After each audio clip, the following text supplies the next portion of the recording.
Europiane. Ju mendoni se kjo deklarat është e drejtë? Ajo thot, ne nuk merremi kush është kryeministër vetëm.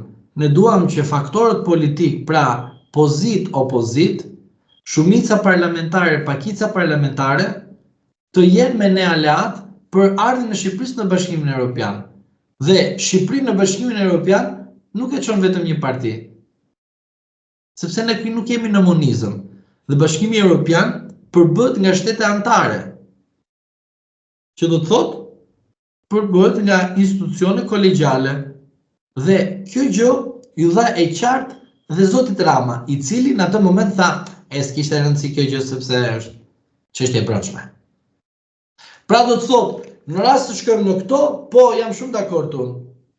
Jam shumë dakord unë, patjetër. Po sepse nuk mbahet për meje.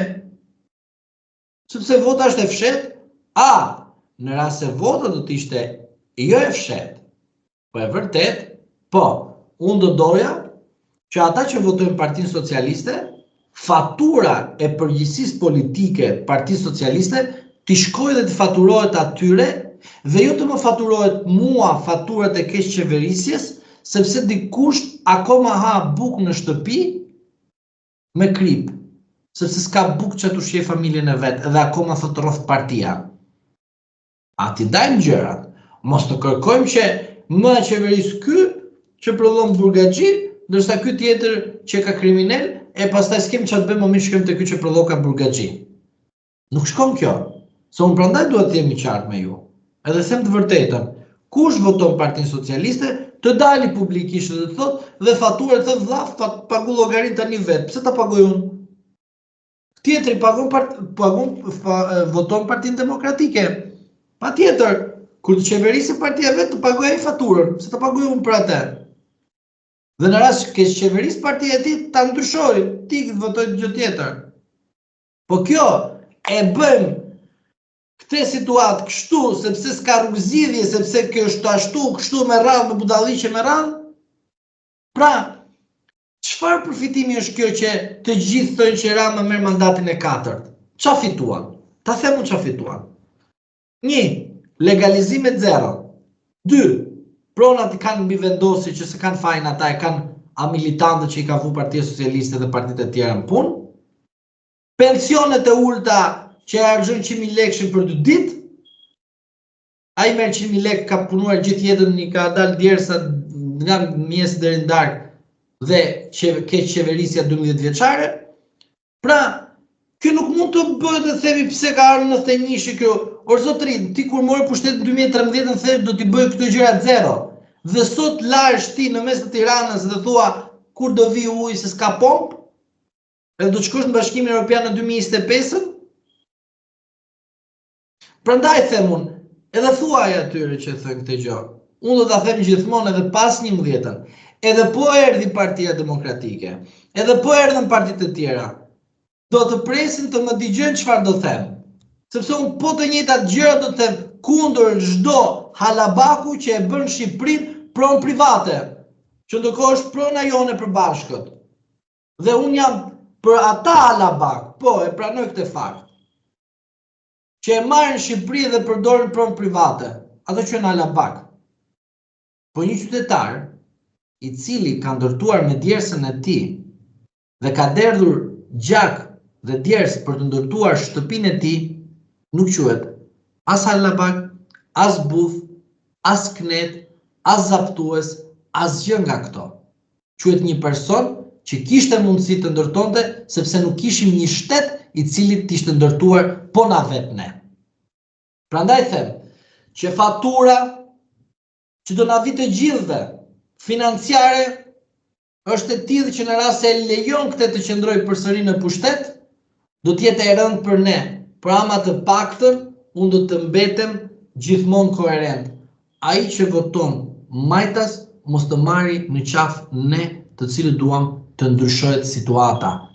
Po të ndryshohet situata flas, që të thotë të vi diçka më mirë, sepse me këta e kanë bën pronë private Shqipërinë.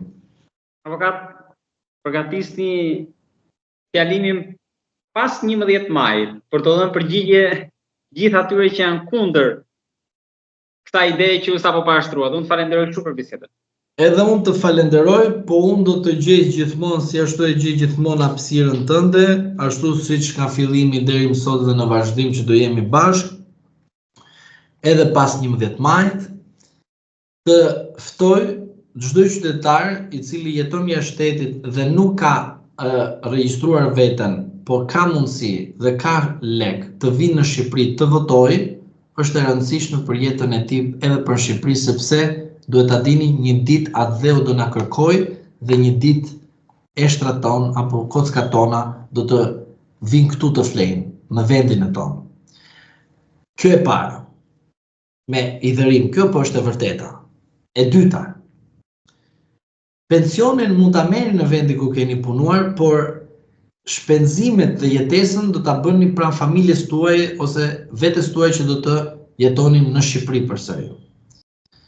Për ata të rinjt të cilët mendojnë të ikin nga Shqipëria, i ftoj që të ndëshkojnë me votën e tyre ata të cilët i kanë detyruar të ikin nga Shqipëria.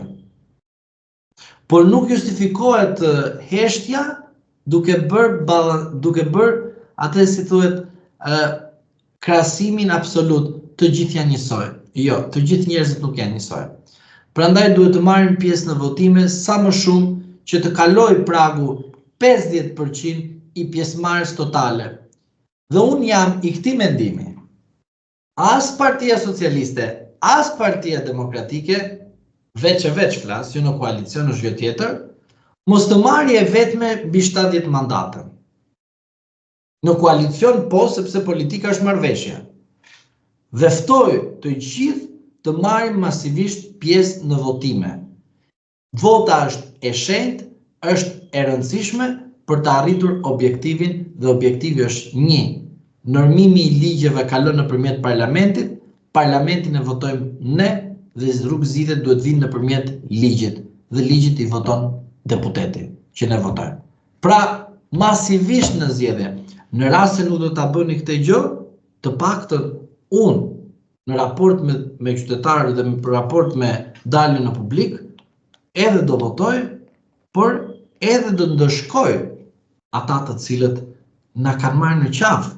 Po sigurisht që vota ime për atë që unë do të bëj, do të votoj brenda kuadrit për partinë, por brenda kuadrit për kandidatin në të njëjtin rresht që mos shpallet vota ime e pavlefshme.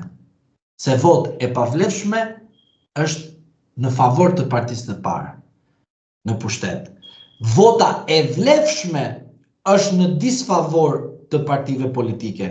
Prandaj them qytetarëve, mos u deni nga fakti i votës së pavlefshme, por votë të vlefshme në kutitë e votimit, sepse pavlefshmëria e votës është në vlerësim dhe në interes dhe në favor të partisë së parë. Deri në bisedën e radhës, të cilën disa pjesë po i zbuloj, që do të flasim për idenë tuaj në vazhdim të asaj qeverisë përbashkët, por cili do të jetë kryeministri, këtë duan fqinjet tanë kryeministër, kush e intereson, haberet nga Amerika, por edhe 2 ide mjaft interesante, të cilat ju mi keni thënë në prapaskenë për të cilat do të diskutojmë pra në bisedën e radhës. Deri atëherë, avokat, unë të falenderoj shumë. Edhe unë ju falenderoj për ftesën.